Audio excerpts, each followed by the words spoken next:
दोस्तों जियो phone next को यहाँ पे मैंने पिछले 24 घंटे के अंदर यूज किया और इसे यूज करने के बाद एक चीज मेरे को बहुत अच्छे तरीके से याद आ गई कि इसका एक्सपीरियंस बिल्कुल वैसा ही था जब 2013 में मैंने पहली बार अपना एक माइक्रोमैक्स का स्मार्टफोन लिया था और उसमें जो एक्सपीरियंस मिला था ठीक ठीक वैसी ही यादें आ गई। और ये देख के मुझे समझ में आ गया कि जियो ने जो फोन बनाई उन लोगों के लिए बनाई जो ऑलरेडी एग्जिस्टिंग स्मार्टफोन यूजर नहीं है, जबकि जो लोग अपना पहला स्मार्टफोन लेने वाले हैं। और यही देख के पिछले 24 घंटे के अंदर हमने इसकी टेस्टिंग करी, इसके प्रगति ओएस को मैंने एक्सप्लोर किया कि एंड्रॉइड गो है या नहीं, ये सब पता लगाने की कोशिश करी। इवन बात की जाए तो सब कुछ करने की कोशिश करी इस फोन के साथ जितनी चीजें हम कर सकते हैं या फिर जो नॉर्मल यूजर इस फोन के साथ करेगा, वो भी ये सोच के कि किसी का फर्स्ट टाइम अगर स्मार्टफोन है तो क्या लेने लायक है या नहीं, या फिर अपफ्रंट मनी में लिया जाए या फिर ईएमआई पे लिया जाए। आखिर कहानी ये पीछे की पूरी आज इस वीडियो में जानते हैं और देखते हैं कि रियल लाइफ यूजर एक्सपीरियंस जियो फोन नेक्स्ट आपको यहाँ कैसा देखने को मिल रहा है। तो वीडियो पसंद आए तो लाइक कर देना, चैनल को सब्सक्राइब कर देना। यहाँ पे सबसे पहले बात करता हूँ डिस्प्ले की। यहाँ पे 5.45 इंच का एक HD+ यानी कि 720p डिस्प्ले का जो पैनल है IPS LCD देखने को मिलता है। डिस्प्ले के ऊपर जो प्रोटेक्शन लगाई गई वो लगाई कॉर्निंग गोरिल्ला ग्लास 3 की, ये बात सही है। इसके साथ बात किया तो एक नॉन लैमिनेटेड डिस्प्ले यानी कि डिस्प्ले के ऊपर जो कॉर्निंग गोरिल्ला ग्लास रहता है वो ऊपर लगाया गया है और डिस्प्ले के साथ फ्यूज नहीं है, तो डिस्प्ले और ग्लास के बीच में हल्का सा गैप आ जाता है। ये चीज मैंने बहुत ही बजट फोन्स के अंदर देखी है, तो ये चीज है। इसका बस बेनिफिट ये रहता है कि अगर ऊपर का कांच टूट जाए तो आसानी से आप रिप्लेस करवा सकते हो, पूरा डिस्प्ले चेंज कराने की जरूरत नहीं है। ये एक बेनिफिट रहता है और ऑब्वियसली ये सेम चीज एप्पल के iPad 9 जनरेशन में भी आती है, लेकिन ये नॉन लैमिनेटेड ग्लास आपको यहाँ देखने को मिलता है। बस इसकी चीज यहाँ पे जो लगती है वो लगती है कि आपको थोड़ा सा हार्ड प्रेस करना पड़ता है यहाँ पे, ताकि आपका जो टच रहता है वो आसान तरीके से यहाँ पे रजिस्टर हो जाए। सिर्फ यही चीज मेरे को यहाँ पे एक लगी, लेकिन ओवरऑल डिस्प्ले के व्यू एंगल्स मेरे को सही लगे और रिफ्लेक्शंस वगैरह नहीं थे। और इसको मैंने धूप वगैरह में भी ले जाके थोड़ा बहुत देखा तो हाँ, वहां पे विजिबिलिटी थी और एक बेसिक यूज यहाँ पे किया जा सकता था। तो डिस्प्ले तो यहाँ पे ठीक ठाक यूज किया। इसके साथ ही बात करते तो लोग पूछ रहे थे इसके अंदर रैम और स्टोरेज का क्या सीन है, तो 2 GB की LPDDR3 रैम है और 32 GB की ये eMMC 4.5 स्टोरेज है। ये eMMC 5 या 5.1 नहीं है, ये 4.5 बेस स्टोरेज यहाँ देखने को मिल रही है। इसके साथ ही आपको बता सकता हूँ कि जो यूजेबल स्पेस है वो है यहाँ पे अराउंड 23 to 24 GB के अराउंड, जो आउट ऑफ द बॉक्स जब आप इसके अंदर कोई भी एप्लीकेशन नहीं डालेंगे लगभग 24 GB के अराउंड इसके अंदर आपको यूजेबल स्पेस मिलेगा। इसके साथ ही डेडिकेटेड माइक्रो SD कार्ड का स्लॉट है, एक्सपेंड कर सकते हैं मेमोरी। इसके साथ ही डुअल सिम स्लॉट को यहाँ सपोर्ट करता है। अगर मैं डुअल सिम के बारे में बात कर रहा हूँ तो एक इंपॉर्टेंट चीज है कि जियो का फोन है, जियो एक ऑब्वियसली टेलीकॉम कंपनी, तो वो अपनी सिम को ज्यादा प्रायोरिटी देगी। इसलिए उन्होंने क्या किया, जो सिम 1 रहती है वो लॉक कर रखी है जियो सिम के लिए कि अगर आप इस फोन के अंदर कोई भी फोन सिम चलाना चाहे तो आपको फर्स्ट सिम जो रहेगी वो जियो सिम की ही यूज करनी पड़ेगी। सेकंड आप कोई से भी यूज कर सकते हैं, वहां पे 2G 3G 4G कोई सी भी सिम है, लेकिन प्राइमरी सिम जियो की रहेगी और जो डेटा इस फोन के अंदर यूज होगा मोबाइल डेटा वो भी 4G का जियो सिम का ही यूज कर सकते हैं। ये एक चीज है जो इस फोन के साथ मैंने यहाँ देखी। इसके साथ ही बात किया तो लोग पूछ रहे थे कि इसमें वाईफाई, बिल्कुल वाईफाई देखने को मिलता है। लोगों ने पूछा था हॉटस्पॉट है कि नहीं, क्योंकि जियो फोन से हॉटस्पॉट गायब कर दिया था ना। जी हाँ, इसके अंदर आपको जियो फोन नेक्स्ट में हॉटस्पॉट भी देखने को मिलता है। इसके साथ ही लोग का पूछना था कि सेलुलर कॉल क्वालिटी और बाकी नेटवर्क की क्वालिटी कैसे, तो डेफिनेटली जियो के नेटवर्क के हिसाब से ऑप्टिमाइज है और जियो के नेटवर्क पे अच्छे तरीके से काम करता है। कोई भी 4G कैरियर एग्रीगेशन नहीं है, 4G+ नहीं है, रेगुलर 4G चलता है, बहुत अच्छे तरीके से चलता है। क्वालिटी डेटा की स्पीड्स अच्छी है। इवन वाईफाई में भी जो सेलुलर रिसेप्शन होता है वो भी काफी अच्छा देखने को मिला। हालांकि 2.4 GHz का ही सिंगल बैंड वाईफाई ही यूज किया गया है। यहाँ पे रिसेप्शन की क्वालिटी काफी सॉलिड देखने को मिली, रेंज भी काफी सही थी, जो मेरे को लग रहा था कि कॉल क्वालिटी सेलो क्वालिटी में भी कॉम्प्रोमाइज नहीं है, क्योंकि एंट्री लेवल फोन्स में ये चीज कर दी जाती है। वही बात करें जो फोन का पूरा जो बैक पैनल है पूरा प्लास्टिक को देखने को मिलता है और फोन की जो बिल्ड क्वालिटी यहाँ पे मेरे को ठीक ठाक लगी। मतलब ऐसी कोई फ्लैक्स वगैरह भी नहीं आया कि आसान तरीके से फोन मुड़ जाए, टूट जाए, बैंड हो जाए, वो भी नहीं है। और बिल्ड सही है। पीछे का जो बैक है यहाँ पे रिमूव हो सकता है। पीछे आपको बैटरी देखने को मिलती है। रेट बोला गया 3500 mAh की, लेकिन टिपिकल बैटरी की जो कैपेसिटी वो 3400 mAh की है। यहाँ पे नीचे की तरफ आपको माइक्रो USB का पोर्ट देखने को मिलता है और जो चार्जर है बॉक्स में ये है 7.5 वॉट का चार्जर। इसके साथ ही बात किया तो ऊपर की तरफ हेडफोन जैक है, लेकिन बॉक्स में कोई भी ईयरफोन देखने को नहीं मिलते हैं। और इवन बात की जाए तो यहाँ पे FM रेडियो है, लेकिन उसे भी चलाने के लिए आपको ईयरफोन्स होते हैं ना, वो यहाँ पे कनेक्ट करने पड़ेंगे। तो ये एक चीज यहाँ पे की गई है। इसके साथ ही बैक फायरिंग स्पीकर आपको देखने को मिलता है। लगता है कि पीछे की तरफ एक बड़ा सा स्पीकर है, लेकिन हाँ, यहाँ पे लेफ्ट की तरफ एक छोटा सा पोर्शन दे रखा है स्पीकर का, लेकिन स्पीकर की क्वालिटी यहाँ पे लाउड है। तो वो एक है कि आपको हाँ एक क्लाउड जो स्पीकर होता है वो यहाँ पे आपको देखने को मिल सकता है। और इसी के साथ ही बात करें जो प्रोसेसर है इस फोन के अंदर वो यूज किया गया स्नैपड्रैगन 215। अगर स्नैपड्रैगन 215 के बारे में नहीं मालूम तो ये प्रोसेसर 2019 में कॉलकॉम ने लॉन्च किया था और ये 28nm की टेक्नोलॉजी का प्रोसेसर है। और कॉलकॉम की जो स्नैपड्रैगन की जो पूरी लाइनअप आती है ना, उसके अंदर जो बिल्कुल ही एंट्री लेवल प्रोसेसर होता है वो ये है जो कि यहाँ पे आपको देखने को मिल रहा है। लेकिन एग्जैक्टली इसकी परफॉर्मेंस कैसी है, क्योंकि परफॉर्मेंस का जो पार्ट है ना ये डिपेंड कर जाता है इसके ऑपरेटिंग सिस्टम पे, जो कि यहाँ पे बोला गया प्रगति ओएस, क्योंकि प्रगति ओएस को गूगल ने डिजाइन किया। ऑब्वियसली बॉक्स पे भी लिखा है कि क्रिएटेड विद गूगल। गूगल एक टेलीकॉम कंपनी, उन्होंने जब फोन बनाया तो यहाँ पे कॉलकॉम से भी हेल्प ली चिपसेट के मामले में, गूगल से सॉफ्टवेयर की हेल्प ली, लेकिन जो सॉफ्टवेयर गूगल ने प्रोवाइड किया वो प्रोवाइड किया यहाँ पे प्रगति ओएस। अब लोगों का सवाल है क्या ये एंड्रॉइड गो है या फिर एंड्रॉइड गो में कस्टम स्किन है, तो यहाँ पे क्लियर कर देता चाहता हूँ। बेसिकली जो प्रगति ओएस है ये बेस्ड है एंड्रॉइड 11 के ऊपर। यहाँ पे सेटिंग्स वगैरह में चेक करेंगे एंड्रॉइड 11 और उसका ईस्टर एग देखने को मिलेगा। लेकिन बात है कि ये एंड्रॉइड 11 को उन्होंने लिया और उसके अंदर उन्होंने कुछ मॉडिफिकेशंस करे, इस चिपसेट के हिसाब से ऑप्टिमाइज किया, अपनी कुछ एप्स उन्होंने डाली और कुछ एडिशनल फीचर डाले जो जनरली स्टॉक एंड्रॉइड का पार्ट नहीं रहते, और उसको बनाया प्रगति ओएस।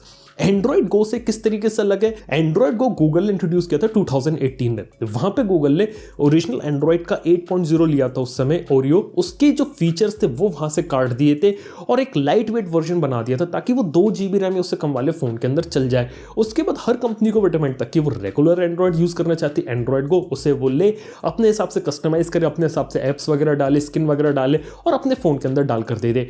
लेकिन यहां पे प्रगति ओएस में खेल क्या है, एक्चुअल एंड्रॉइड 11 लिया, कुछ फीचर इधर उधर करे, लेकिन जो 90% फीचर जो एंड्रॉइड 11 के स्टॉक वर्जन में आते हैं वो सारी चीजें यहां पे इंप्लीमेंट करिए ताकि वो 2 GB रैम में चल जाए।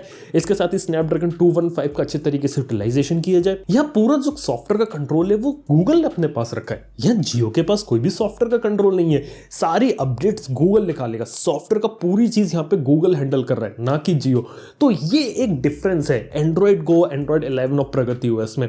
प्रगति ओएस स्पेशलाइज डिजाइन किया गया इसके लिए, और इसके लिए सेपरेट टीम गूगल ने बना रखी है जो कि सिर्फ प्रगति ओएस को डेवलप करेगी, इसके अपडेट्स निकालेगी, इसके अंदर फीचर्स डालेगी। और क्या फीचर्स यहाँ पे आपको एडिशनली देखने को मिलते हैं, अब बात की जाए तो एंड्रॉइड के अंदर आपको गूगल लेंस ये सारी चीजें देखने को मिलती थी। ये सारी चीजें ऑलरेडी एग्जिस्ट थे एंड्रॉइड में अलग अलग एप्स में, बस उसको यहाँ पे ओएस में इंटीग्रेट कर दिया गया। जैसे की बात करें तो ऑब्वियसली यहाँ पे आप होम स्क्रीन से वॉइस असिस्टेंट चला सकते, ये बिल्कुल ही गूगल असिस्टेंट है और जितनी भी इंडिया की लैंग्वेजेस होती है सबको सपोर्ट करता है और आसान तरीके से उसका आप एक्टिवेट कर सकते हैं, ये चीज अच्छी है। इसके साथ ही होम स्क्रीन से जो गूगल लेंस होता है वो भी चला सकते हैं, और वहां पे आप कोई भी ऐप को ना या कोई भी सामने चीज है उसको स्कैन करके उसको रियल टाइम में ट्रांसलेट कर सकते हैं। गूगल लेंस एक सेपरेट ऐप की तरीके से काम करता है दूसरे फोन्स के अंदर।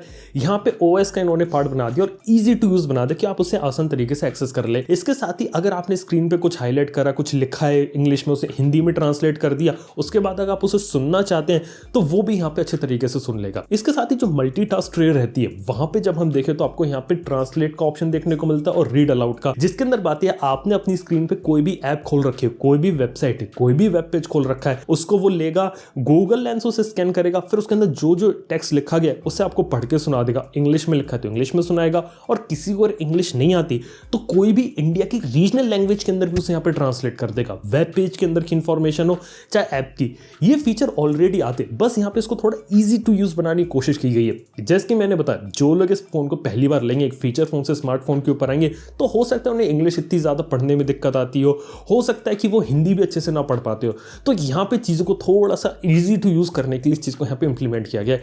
ये कुछ ऐसे फीचर्स है जो यहाँ पे इन्होंने प्रगति ओएस के अंदर इंप्लीमेंट करे हैं, ये चीजें यहाँ पे थोड़ी सी अलग लगी। अदरवाइज पूरे स्टॉक एंड्रॉइड जैसा खेले, यहाँ पे जो मल्टीटास्किंग की जो बार होती है वो भी वैसी देखने को मिलती है, नीचे आपको software based on screen button देखने को मिलते हैं। लेकिन सिर्फ इतनी बात नहीं, जैसे आपको जेस्चर्स देखने को मिलते थे ना एंड्रॉइड 11 या एंड्रॉइड के वर्जन्स के अंदर, सेम वैसे ही जो जेस्चर्स होते हैं वो भी यहाँ पे सपोर्ट करता है। इसके साथ ही बात की जाए तो फोन को जब मैं इनिशियली सेटअप कर रहा था तो हाँ, फोन हल्का सा यहाँ पे लैगी हो गया था, लेकिन वो इनिशियल सेटअप था। लेकिन एक बार जब फोन यहाँ पे सेटअप हो गया उसके बाद जब फोन को चला रहे हैं ना, यहाँ पे अच्छे तरीके से चल रहा है। हालांकि स्क्रीन को आपको थोड़ा सा हार्ड प्रेस करना पड़ता है, आपको ऐसे स्मूथ वाले प्रेस की आदत जो चल पड़ी आपको काफी सारे फोन्स की, तो वहां पे शायद उनको थोड़ा सा नहीं लग सकता। लेकिन एनिमेशंस देखा जाए तो उनमें कोई भी लैग वगैरह देखने को नहीं मिल रहा था, फोन के एनिमेशंस यहाँ पे अच्छे तरीके से काम कर रहे थे।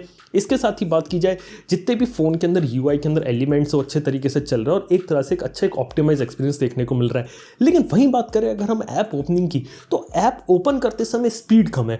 ये मेरे को सिर्फ इसलिए फील हुआ क्योंकि यहाँ पे eMMC 4.5 स्टोरेज है। कोई भी ऐप अगर मैं ओपन करता हूँ तो उसको ओपन होने में थोड़ा सा टाइम लगता है, लेकिन अगर ओपन हो जाती तो एक स्मूथ एक्सपीरियंस ले सकते हैं। इसके साथ ही बात की जाए जितनी भी एप्स इसके अंदर प्री इंस्टॉल की गई है वो सबकी सब एक तरह से ऑप्टिमाइज है। जैसे की बात करें इसके अंदर आपको 6 जियो की एप्स देखने को मिलती हैं जो कि होती है लाइट वर्जन और गो वर्जन किसी ना किसी ऐप का, और यहाँ पे कुछ एप्स है जो फुल फ्लैश देकर रखी हैं। कुछ यहाँ पे आपको गूगल की एप्स देखने को मिलती है, जैसे गूगल पे देखने को मिलता है ताकि लोग ऑनलाइन डिजिटल पेमेंट कर सकें। गूगल गो देखने को मिल रहा है, ऐसे यूट्यूब की जो प्रॉपर यूट्यूब की ऐप होती है वो, ना कि यूट्यूब गो देखने को मिल रहा है। तो इस तरीके का कुछ यहाँ पे लाइट एप्स यूज की गई, कुछ गो एप्स यूज की गई हैं, और मेनली 6 जियो की एप्स है। इसके अलावा गूगल की एप्स है और 3 फेसबुक की एप्स है, या जिसका नाम मेटा हो गया उसकी एप्स है। फेसबुक लाइट है, इंस्टाग्राम है, व्हाट्सएप है, ये इसमें प्रीलोडेड देखने को मिल रहा है। गूगल के प्ले स्टोर का सपोर्ट है, उससे आप कोई भी एप्स यहाँ पे डाउनलोड कर सकते हैं, चला सकते हैं। लेकिन मेरा कहने का मतलब यहाँ पे ये कि ये कोई गेमिंग या हाई परफॉर्मेंस नहीं है और इसके अंदर आप बहुत सारी एप्स डाल दे, ऐसा आप नहीं कर सकते। मतलब मेरा सिंपल सा लॉजिक ये है यहाँ पे कि एक बार में 1 या 2 ऐप आपको चलाने, व्हाट्सएप, फेसबुक, इंस्टाग्राम, ये सब चलाना है, यूट्यूब पे वीडियो देखने, गूगल पे कुछ सर्च करना है, ट्रांसलेट करना है, तो वो सारी चीज़ें आउट ऑफ द बॉक्स आप इस फोन के साथ कर सकते हैं। इनके अंदर वो सारी एप्स प्री बिल्ट हैं। ज़्यादा से ज़्यादा ट्विटर वगैरह किसी को डालना है तो वहाँ पे उसको शायद एडिशनल ऐप डाउनलोड करनी पड़ेगी, अदरवाइज आप जितनी भी ऐप प्री इंस्टॉल्ड हैं उनका आप अच्छे तरीके से यहाँ पे यूज़ कर सकते हैं बिना किसी दिक्कत के। लेकिन एक बात ये कि यहाँ पे आप 2 GB रैम है तो हैवी मल्टीटास्किंग नहीं कर सकते। हैवी मल्टीटास्किंग करेंगे 4 से 5-6 ऐप्स अगर आप खोलें, माइनर लैग आपको देखने को मिलेगा, ये एक बात है। और काफ़ी सारी ऐप्स तो रैम से आउट भी हो जाती है क्योंकि 2 GB काफ़ी कम रैम रहती है, इसलिए यहाँ पे रैम बचाने के लिए कुछ गो ऐप्स को भी यहाँ पे डाला गया है। तो ये एक चीज़ रहती है। इसके साथ ही बात किया तो यहाँ पे प्रॉक्सिमिटी सेंसर और जो एक्सेलेरोमीटर का सेंसर है वो देखने को मिल रहा है। और यूट्यूब की ऐप के अंदर भी मैंने इसे चला तो यूट्यूब की ऐप बहुत अच्छे तरीके से चल रही थी। मैक्सिमम जो रेजोल्यूशन सपोर्ट कर रही थी वो सपोर्ट कर रही थी वीडियो का 480p क्वालिटी में मैक्सिमम क्वालिटी का वीडियो प्ले कर सकते हैं, स्मूथली चल जाएगा। वीडियो प्लेबैक में कोई ऐसे कोई खास प्रॉब्लम आपको देखने को नहीं मिलेगी। तो ये कुछ चीज़ें जहाँ पे आपको प्रगति हुआ इसके बारे में। इसके साथ ही बोलना चाहूँगा कि कोई भी गेमिंग चिपसेट नहीं है स्नैपड्रैगन 215, और ना ही जो प्रगति हुआ है वो गेमर्स के लिए ऑप्टिमाइज है। तो किसी को गेम वगैरह खेलने हैं उसके लिए नहीं है, ना ही इस पर आप अच्छे तरीके से गेमिंग का मजा ले सकते हैं। और जो कुछ गेम्स मैंने ट्राई करे तो वहाँ पे क्रैश हो गए, वो काम नहीं करे। कहने का मतलब है कि सिर्फ एंट्री लेवल काम करना है, किसको सिर्फ एक बेसिक स्मार्टफोन लेना है, व्हाट्सएप, फेसबुक, इंस्टाग्राम, गूगल, इन सब का यूज करके दुनिया से कनेक्ट करना है, वो कुछ बेसिक काम कर सकता है। उसमें भी 1 या 2 ऐप एक साथ आप चला सकते हैं, ज़्यादा मल्टीटास्किंग आप नहीं कर सकते। ये एक चीज़ जो मैंने यहाँ पे इस फोन के साथ देखी है। पर्सनल एक्सपीरियंस मेरा ये रहा इस फोन के साथ। ज़्यादा आप चीज़ करेंगे तो आपको स्लगिशनेस महसूस हो सकती है और ज़्यादा हैवी ऐप्स यहाँ पे आप ट्राई नहीं कर सकते, ये एक चीज़ है। लेकिन अच्छी बात यह कि जितनी ऐप्स यहाँ पे ट्राई करना चाहते हैं वो ऑलरेडी यहाँ पे इंस्टॉल्ड है। यहाँ पे आप जियो की ऐप्स को अनइंस्टॉल नहीं कर सकते, ना ही गूगल की ऐप को अनइंस्टॉल कर सकते, लेकिन फेसबुक वाली ऐप्स है, इंस्टाग्राम किसी को पसंद है तो वो यहाँ पे अनइंस्टॉलेबल चीज़ है। लेकिन ओवरऑल जो यूआई इंटरफेस है वो यहाँ पे काफ़ी ज़्यादा क्लीन है। और गूगल ने क्या किया कि स्नैपड्रैगन 215 के हिसाब से जितना वो ऑप्टिमाइज कर सकते थे यहाँ पे उन्होंने चीज़ को ऑप्टिमाइज करी है। ऐसी बात करें यहाँ पे एक और चीज़ है वो है कैमरा की। कैमरा यहाँ पे यूज़ किया गया 13 मेगापिक्सल का मेन कैमरा, और कैमरा के नीचे आपको फ्लैश देखने को मिलता है, ऊपर एक माइक्रोफोन भी देखने को मिलता है। ओवरऑल बात करें 13 मेगापिक्सल का ऑटो फोकस कैमरा, सेल्फी में 8 मेगापिक्सल का ऑटो फोकस कैमरा है। कैमरे के बारे में बात करते हैं यहाँ पे गूगल की जो कैमरा गो ऐप है वो डाली गई है, और इससे जो इमेजेस आप ले सकते हैं, यहाँ पे मैंने कुछ इमेजेस ली और मैं बोलना चाहूंगा कि प्राइस पॉइंट के हिसाब से एक्सेप्टेबल इमेजेस है, क्योंकि इस प्राइस पॉइंट पे ऑटो फोकस भी नहीं, फिक्स्ड फोकस कैमरा मिल जाता है और वहां पे इमेज क्वालिटी काफी ज्यादा बेकार हो जाती है। मतलब एक यूजेबल कैमरा आपको देखने को नहीं मिलता। लेकिन यहाँ पे हल्का सा यूजेबल लाइट है तो हाँ यूज आप कर सकते हैं। थोड़ी बहुत फोटोग्राफ वगैरह खींच के अपने फोन से सेंड वेंड करना चाहते हैं व्हाट्सएप पे या फेसबुक पे किसी को भेजना चाहते हैं, ये छोटे छोटे काम कर सकते हैं, लेकिन कोई ज्यादा काम नहीं। कैमरा गो ऐप ऐसी है कि उन्होंने ओरिजिनल गूगल कैमरा लिया, उसमें से फीचर्स वगैरह हटा दिए और 2-3 चीजें रखी हैं। रेगुलर फोटोग्राफ कोई खास नहीं आती, HDR फोटोग्राफ आप ले सकते हैं, HDR का टॉगल ऑन करना पड़ेगा, ऑटोमेटिक HDR नहीं है। ऐसी नाइट मोड भी ऑटोमेटिक नहीं है, नाइट मोड भी इनेबल करना पड़ेगा, पर नाइट मोड किसी काम का नहीं है। HDR मोड यहाँ पे आप यूज कर सकते हैं। HDR का फोटोग्राफ अगर आप क्लिक करेंगे तो आप एक फोटो क्लिक करेंगे, लेकिन ऑब्वियसली उसको प्रोसेस होने में यहाँ पे टाइम लगता है। एक बार HDR की प्रोसेसिंग खत्म हो गई तो आप इमेजेस देख सकते हैं, थोड़ी बेटर इमेजेस रहेंगी। लेकिन बात यह कि HDR की इमेज प्रोसेस होने में टाइम लगता है। ऐसी पोर्ट्रेट मोड भी दिया गया है। पोर्ट्रेट में एज डिटेक्शन इतना कोई खास नहीं है, कलर्स वगैरह ठीक आ जाते हैं, लेकिन एज डिटेक्शन इतना पसंद नहीं आया। लेकिन बात है कि पोर्ट्रेट मोड के अंदर भी आप जो इमेजेस की प्रोसेसिंग रहती है ना वो भी यहाँ पे थोड़ा टाइम लेती है। मतलब आपने एक इमेज ले ली तो आपको थोड़ा वेट करना पड़ेगा, अच्छे तरीके से प्रोसेस हो जाए, फोन में इमेज सेव हो जाए, तब उसके बाद जाके आप दूसरी HDR में पोर्ट्रेट में इमेजेस ले सकते हैं। ये एक चीज़ है जो यहाँ पे मैंने नोटिस करी। सेल्फीज की क्वालिटी भी एक्सेप्टेबल है, वीडियो कॉल वगैरह कर रही तो वो कर सकते हैं, और बेसिक सेल्फीज जो रहती है वो ले सकते हैं।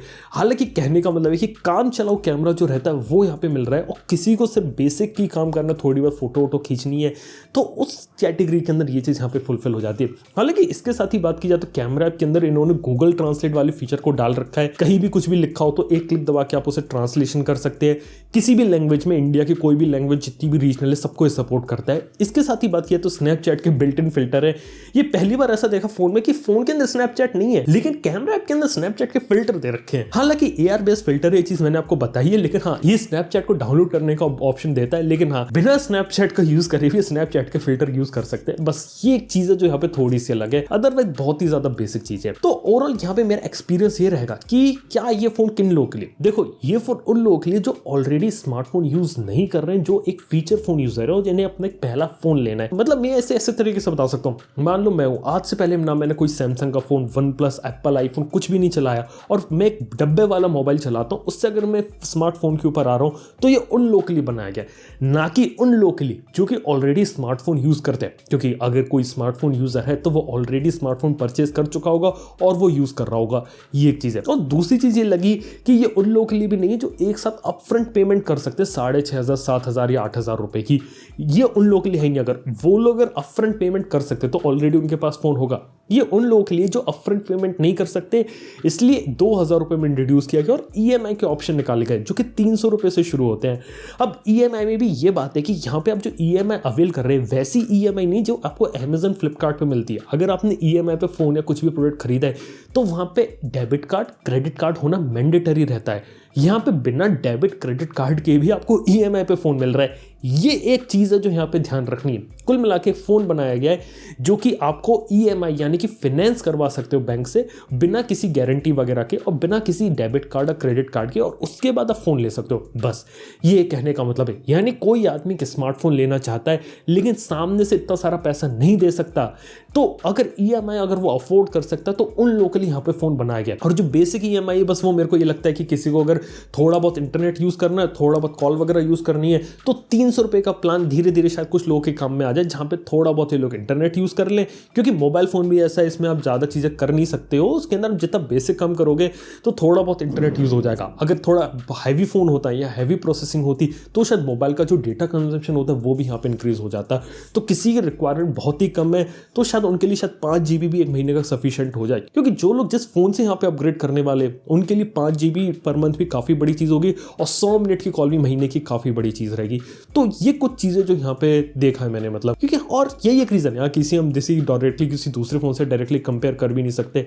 फोन चाहे कैसा भी बनाया उन्होंने, लेकिन बात यह कि EMI पे जब अवेलेबल करवा रहे तो दूसरा फोन आपको वैसे EMI पे नहीं मिलेगा अनलेस आपके पास डेबिट क्रेडिट कार्ड ना हो। तो यही एक है कि हाँ इंडिया में थोड़ा सा चेंज आ रहा है। अब थोड़ी बहुत हाइप थी इस फोन की, लेकिन प्राइसिंग सुन के कुछ लोगों को इतना ज्यादा पसंद नहीं आया। लेकिन जिन लोगों को टारगेट किया जा रहा है शायद उन लोगों को EMI वाली चीज समझ में आए और शायद वो लोग इसके ऊपर जाना पसंद करें। देखते हैं आने वाले समय में जियो फोन एक्स एक्जैक्टली लोगों को किस तरीके का पसंद आता है और यहाँ पे कितनी इसकी सेल्स होती है। बस मेरे एक छोटी चीज ये है कि अगर इस फोन में स्नैपड्रैगन 215 की जगह थोड़ा अगर बेटर प्रोसेसर आ जाता है ना तो शायद नॉर्मल लोग जो करंट स्मार्टफोन यूजर है ना वो भी शायद इस फोन को शायद एक बार ले सकते हो, उसका एक्सपीरियंस कर सकते, तो एक वो बेटर चीज हो जाती है यहाँ पे।